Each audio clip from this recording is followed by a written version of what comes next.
celebrating 21 years of being a dispute resolution organisation in the energy sector. We've worked really hard over the past 20 years to facilitate a relationship of trust between consumers and utility organisations. One of the things I've enjoyed with UDL is that they've tried to engage community leaders and community organisations and representatives, understand their perspectives, understand their insights, but don't just leave it there. I think UDL has done an amazing job in connecting them with the sector and connecting them with those in the industry that can make really key decisions. And so when you can have that kind of kōrero, that talanoa, where you can engage with what we're seeing and what they're seeing, and I think that way that helps people in whānau who are facing tough situations when it comes to utilities and bills and financial hardship. It helps them get through that system. The benefits of the dispute resolution service that UDL offer work for both customers and service providers. I think generally service providers in this country try to do the right thing, but sometimes the right and fair thing is not that clear, and having a dispute resolution service that's independent, highly professional, is really important to enable us to get through those issues and, again, build confidence from consumers that they're going to get a fair deal and their issues will be heard and resolved appropriately. The culture that we created, the fact that we would always look at a new idea and say, hey, that's really interesting, I wonder if we could do that, that we cared about each other, and that we all pitched in when times got tough, which they did.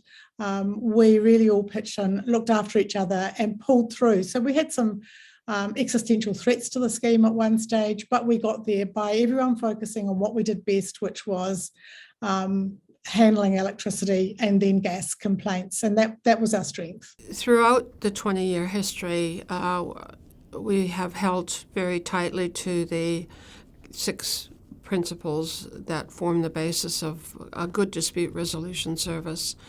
And 2 that stand out top of mind for me are independence and accessibility. It's important for us to maintain independence. Sometimes complainants will expect us to advocate for them or be on their side, but we're able to, I think, explain that by maintaining our independence, we can help create an environment that is safe and enables both parties to say what they need to say. Bringing hope to people that often think that they are in a hopeless situation when it comes to energy or energy poverty is just so rewarding. And part of my role is actually building trust within the community as well as with providers. This means that we are able to empower relationships between a customer and their provider and actually leave them in a better place than we found them. We're really proud that we've launched our Te Ao Māori journey and are starting now to incorporate many of those principles into our everyday work and thinking. Fundamentally, what we're doing is we're looking inwards and going backwards in consideration of the treaty principles. What is it that we're obligated to protect first? So building up our protective mechanisms so that we can partner with iwi, partner with hapu, or partner with Māori organisations and ensure that there's participatory mechanisms to have a decision-making process that's sufficient and apt in consideration of Māori clients. We have this possibility to ensure that the path that we are walking on, this new path, actually paves way for other organisations to follow us. Our aspirations are to continue on as an independent dispute resolution service, delivering excellent dispute resolution, but also becoming more of a source of really valuable data in the dispute resolution industry, and as well as the actual sector that we work in. Hei aha te kai o te rangatira, he kōrero, he kōrero, he kōrero.